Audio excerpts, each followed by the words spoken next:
हूँ आपके साथ संदीप बरतौल और आप देख रहे हैं बीबीसी उत्तराखंड।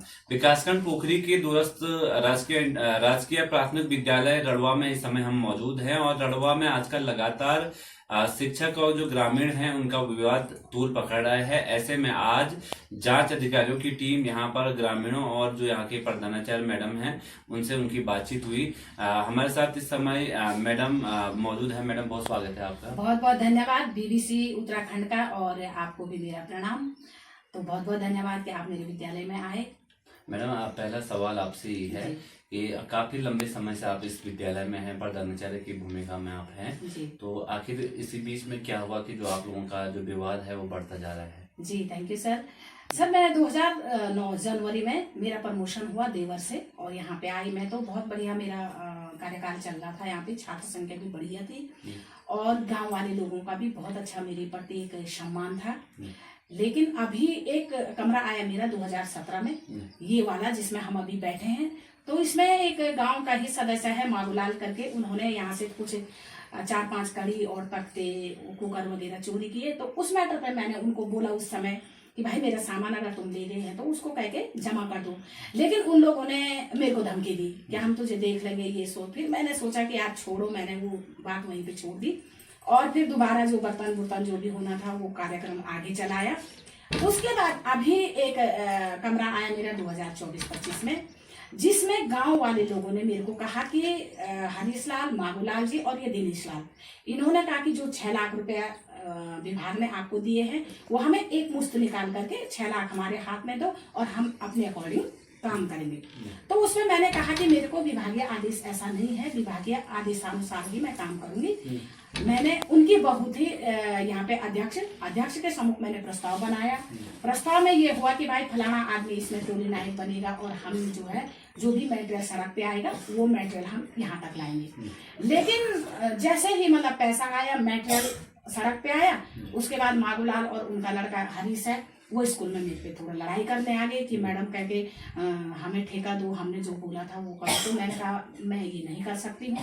नेपालियों से मैंने वो सामान ढुलान करवाया और मैंने कहा अन्य लोगों ने काम किया है, गांव के जो अन्य लोग हैं जिसमें बहुत सारे हैं जिनका नाम जयलाल और विजयपाल और भाला और बहुत सारे लोग हैं। जैसे आपने ये कार्य करवाया होगा, लेकिन ये सरकारी मानकों के अनुरूप ही काम हुआ होगा? बिल्कुल, ये सरकारी मानक के अनुरूप ये काम हुआ और ये मुझे सरकारी मानक के अनुरूप काम नहीं करने दे रहे थे। ये कह रहे थे कि जो 6 लाख आया उसको विड्रॉल करके हमें दे दो, फिर हम एक जो ठेकेदारी पड़ता है उसके अकॉर्डिंग कह के काम करेंगे। तो उसी चीज के लिए मैंने रोका।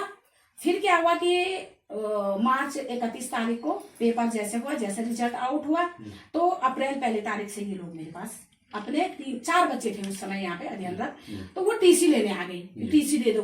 लेकिन मैंने नहीं दिया उनको टीसी, मैंने मना किया। मैंने कहा ये है उपकेंद्र है, यहाँ पे 16 विद्यालयों का क्रीड़ा वो है, यहाँ पे क्रीड़ा चलती है, खेल कूद चलते हैं यहाँ पे। तो मैंने कहा ये विद्यालय तो खत्म हो जाएगा, मैंने कहा मैं इस पे टीसी नहीं दूंगी। तो उन्होंने क्या किया, हमारी उप शिक्षा अधिकारी महोदय आई, श्रीमती कुमारी नेहा भट्ट जी के पास गए और उन्होंने कहा कि हमें टीसी चाहिए। नेहा भट्ट जी ने मुझे लेटर लिखा कि इनके टीसी निर्गत की जाए चारों बच्चों के। मैंने अभिभावक से लिखित मांगा, अधिकारी का लिखित मेरे पास था ही, और मैंने उनकी टीसी निर्गत कर दी। टीसी निर्गत करने के बाद मैंने अपने यहाँ से जो भी मतलब विद्यालय बंद होने का जो भी वो था मैंने बनाया और अपने उप शिक्षा अधिकारी को दे दिया। मैंने 3 मीटिंग सर बैठाई गांव वालों की। 3 मीटिंग में मैंने यही कहा कि तुम्हारे स्कूल बंद हो रहा है, इस धरोहर को बचाओ।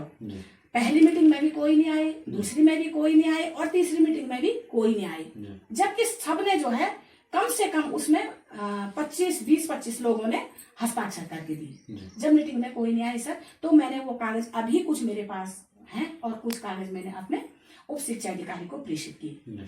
2 महीने सर मैं अकेली बैठी रही स्कूल में, बच्चा नहीं आया।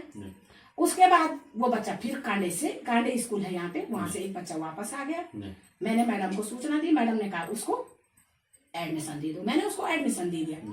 अब सर ठीक चल रहा था, बढ़िया चल रहा था। लेकिन सर जब मैं इसी स्कूल में आई थी तो ये दिनेश लाल ये मेरे चरित्र को लेकर के मेरे पे कुछ गलत रहो की नजर डाल रहा था। मैंने इसको रोका। इसने मुझे उस समय कहा था कि जब तक तू यहाँ पे है ना, मैं प्रधान बनूंगा तो मैं तुझे देख लूंगा।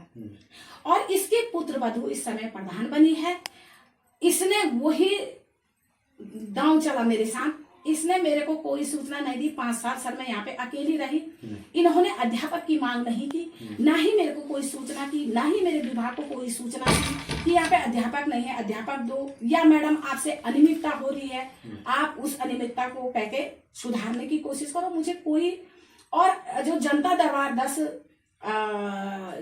10 फरवरी को यहाँ पे जनता दरबार हुआ, इन लोगों ने मेरे खिलाफ एक लेटर भेज दिया, जिसमें मेरे मुख्य शिक्षा अधिकारी ने, उप शिक्षा अधिकारी ने मेरे पे 6 कॉलमों का स्पष्टीकरण मांगा, जिसमें इन्होंने मेरे 1 दिन की वेतन भी रोक रखी है, जबकि मैं सीएल पे थी। और मेरे उप शिक्षा अधिकारी महोदय कुमारी नेहा ने मेरे 1 दिन की वेतन भी रोकी है। मैंने मैडम को कहा मेरी वेतन क्यों रुकी है, मुझे शासनादेश दो। उन्होंने कहा तुम दो मुझे, क्या होता है वो शासनादेश ही बोलते हैं उसको, वो जियो होता है कि मेरे को जियो दो। तो मैंने कहा जियो आप दो, मैं कहां से दूं? अब जब आपको जियो पता नहीं था तो आपने मेरे सीएल की वेतन कैसे रोक दी? तो महोदय इस तरह से मैं बहुत परेशान हूँ। यहाँ पे दिनेश लाल अभी कुछ दिन पहले मेरी खिड़की से मुझे ताका झाकी कर रहा था।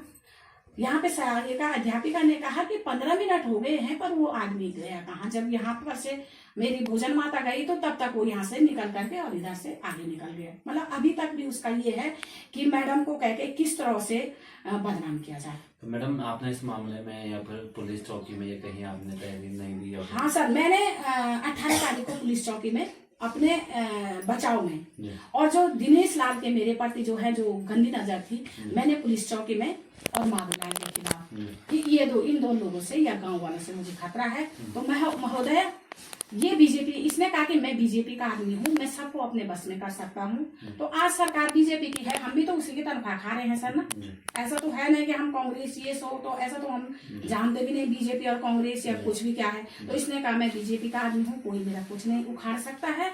और इसने एसओ ने भी सर मेरी एप्लीकेशन पे, एसओ है यहाँ पे देवेंद्र क्या है पंत है, हाँ देवेंद्र पंत ने भी मेरे बारे में कोई संज्ञान नहीं लिया कि एक महिला यहाँ पे आ रखी है। 3 गाड़ी लोगों को सर ये लेके गया था, कम से कम 50 लोग थे।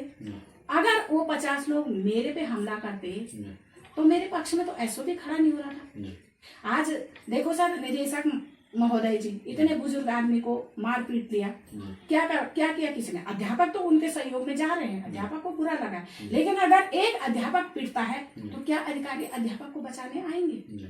मैंने अपनी नेहा मैडम से यही कहा कि मैंने कहा मैडम गांव वाले हम पे झूठे आरोप लगा रहे हैं, आप ऑफिस आओ, हमसे पूछो और तब हम पे स्पष्टीकरण दो। ठीक है, आप अधिकारी हैं, हमने गलत किया है, आप स्पष्टीकरण मांग सकते हैं, लेकिन ये नहीं है कि गांव वाले हम पे झूठे आरोप लगाए और उसमें आप हम पे स्पष्टीकरण मांगे। अच्छा मैडम, आज जांच टीम यहाँ पर आई थी, क्या कुछ हुआ पूरा मामला? बस सर, जांच टीम में यही है कि गांव के पूरे लोग, जिन लोगों को मैंने सहारा दिया है, कहीं महिलाएं उसमें ऐसी थी जिसने मेरे कपड़े पहन करके अपना तन ढका हुआ था। अब मैं नाम तो नहीं ले सकती हूँ क्योंकि मैं एक दयालु प्रवृत्ति की भी महिला हूँ। तो वो लोग ब्याज मेरे खिलाफ आए थे क्योंकि वो ग्राम प्रधान है, वो नहीं है ग्राम प्रधान, उसकी पुत्र वधू है। तो सभी मेरे खिलाफ थे, लेकिन अंतर मन में समझ रही थी कहीं महिलाओं का ये था कि मैडम के साथ गलत हो रहा है। उन्होंने अपने पूरे झूठे आरोप मेरे पे लगाए, लेकिन जैसे मेरे कहने की बारी आई वैसे उन लोगों ने हल्ला मचा दिया। और जो इन लोगों का मेरे को यहाँ से हटाने का कारण है कि ट्रांसफर किया जाए, वो ये है कि जो भवन पे मेन मुद्दा है भवन, इनको 6 लाख रुपए एक मुश्त नहीं दिया गया। जो इन्होंने बीच में चोरी की है उसमें मैंने कुछ नहीं बोलना था। तो मैडम उसमें आपने एफआईआर क्यों दर्ज नहीं करवाई इनके खिलाफ? सर मैंने एफआईआर दर्ज इसलिए की कि मैंने ये सोचा कि मेरे लेवल के लोग नहीं, क्योंकि अब इन लोगों का दल बल है। मैं अकेली स्कूल आ रही हूँ, मेरे बच्चे देहरादून रहते हैं, हस्बैंड मेरे उड़ामाना में है। और बाय द वे इन्होंने मेरे साथ अगर मारपीट कर दी, इन्होंने कई बार मुझे धमकी दी थी कि हम तुझे देख लेंगे। और मेरा उत्तराखंड में सर एक बहुत बड़ा नाम भी है, मैं अपने नाम की वजह से भी मैं पीछे हट गई कि नहीं मेरा इतना बड़ा नाम है, मेरे नाम पे कहीं ना कहीं कहते प्रश्न चिन्ह लग जाएगा, जिसका इन्होंने गलत फायदा उठाया। तो मैडम कहीं ना कहीं यहाँ पर साफ तौर पर मैडम का कहना है कि कहीं ना कहीं उनको तमाम प्रकार से डराने की कोशिश की गई है।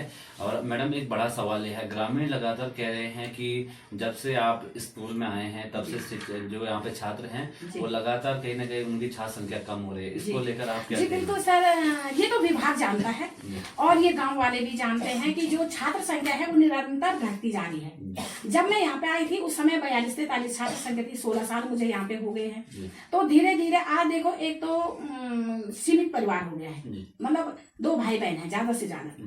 दूसरे में क्या है कि लोगों ने पलायन कर दिया है, लोग बाहर है। तीसरे में क्या है कि लोग यहाँ से गाड़ियों में बच्चों को बैठा करके पोखरी भेज रहे हैं। सबकी एक वो हो गई कि हमने प्राइवेट स्कूल में भेजना है। लेकिन मैडम यहाँ के जो पब्लिक है, यहाँ रड़वा के जो लोग हैं वो तो कह रहे हैं कि हमने यहीं पर जो नजदीक का गांव है कांडई, वहाँ पर अपने बच्चे रखे हैं क्योंकि मैडम पढ़ाती नहीं है और जो सांस्कृतिक क्षेत्र है उसमें उनका ज्यादा ध्यान रहता है। जी बिल्कुल सर, जो मैंने अभी 3 बच्चों की बात कही है कांडई में जाने वाली, तो नर्मदा भवन है, ऐसा था ही नहीं। मेरे बच्चे तो बहुत अच्छे पढ़ने में थे, इंटर कॉलेज में मेरे बच्चे, जो प्राइवेट के बच्चे शिशु मंदिर के बच्चे हैं उनसे आगे मेरे बच्चे चल रहे हैं। अच्छा मैडम, लेकिन आज सर, आज मेरे पे एक झूठा आरोप लगाया जा रहा है क्योंकि गांव वालों की मन की नहीं हुई। उन्हें 6 लाख रुपए एक साथ दे करके वो काम करते नहीं करते, या जितनी चोरी हुई उसमें मैंने कोई पहल नहीं करनी थी, इसलिए झूठे आरोप लगा करके ये मेरा स्थानांतरण करवाना चाहते हैं। और मैं बहुत खुश हूँ आज कि 16 साल के बाद मेरा यहाँ से स्थानांतरण होगा। अगर मेरा विभाग चाहता है कि ऐसी अध्यापिका, मुझे 7.5 साल सर देवर में रही हूँ। आज देवर के मेरे पिता तुल्य लोग भी मुझे झुक करके प्रणाम करते हैं, मेरे चरणों में प्रणाम करते हैं कि मैडम जब आप देवर में आई तब हमारे देवर की स्थिति सुधरी।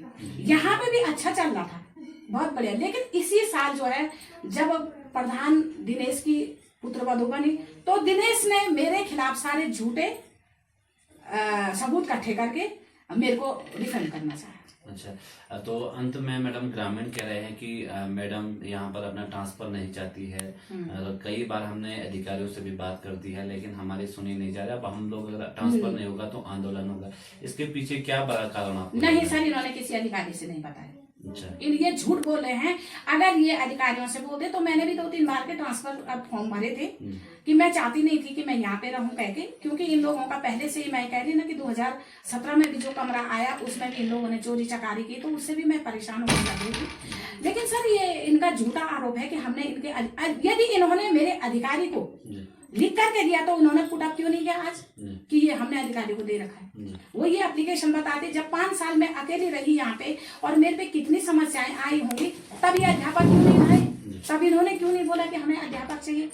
तो सर ये सारी जो है इन्होंने झूठे, क्योंकि जो दिनेश मेरे लिए जो उसकी गंदी नजर थी मेरे पे सर, यदि अगर मैं उसके बहकाव में रहती तो शायद मेरा रिटायरमेंट भी यहीं से होता। अच्छा, तो बहुत बहुत शुक्रिया मैडम आपका। बहुत बहुत धन्यवाद सर। और मैं एक चीज जरूर अपने अधिकारियों से कहना चाहूंगी, जो लोग भी मेरे को सुन रहे हैं, कि आज गांव में जो अध्यापिकाएं हैं, रड़वा जैसे गांव के अगर लोग होंगे तो लोग बहुत परेशान हैं, और अधिकारियों को अपने कर्मचारी की सुननी चाहिए, अपने अध्यापकों की सुननी चाहिए, और गांव के लोग जो है, जो, हाँ सबसे बड़ी बात मैं ये बोलना चाहूंगी सर कि जो ये कार्य आ रहे हैं, ये निर्माण कार्य जो आ रहे हैं, निर्माण कार्य में ये प्रधान अध्यापक को ही ये इन्वॉल्व करें, सिर्फ प्रधान अध्यापक ही उस कार्य को करे।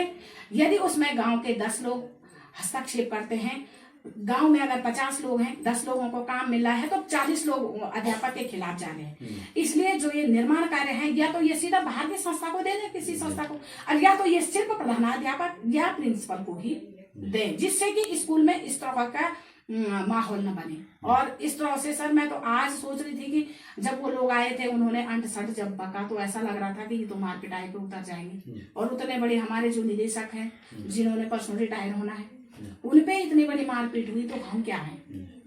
तो बहुत बहुत धन्यवाद आपका। तो ये हमारे साथ इस समय जो राजकीय प्राथमिक विद्यालय रड़वा है, यहाँ के प्रधानाध्यापक पवित्रा मैम है, इनका साफ तौर पर कहना है कि कहीं ना कहीं लंबे समय से इस विद्यालय के लेकर इन्होंने तमाम प्रकार के कार्यों को किया है और राजनीति की भेंट से प्रेरित होकर ग्रामीण लगातार इन पर जो दबाव है वो बना रहे हैं। ऐसे में इन्होंने साफ तौर पर कहा है कि यदि जो शासन प्रशासन है और जो शिक्षा अधिकारी हैं वो उनका यहाँ से ट्रांसफर करेंगे तो कहीं ना कहीं ये भी ससम्मान यहाँ से दूसरे विद्यालय में कार्य करने के लिए जाएंगी। बहरहाल देखना ये होगा आखिर ये जो पूरा मामला है ये कब खत्म होता है। आप लोग लगातार BBC उत्तराखंड देखते रहे। नमस्कार।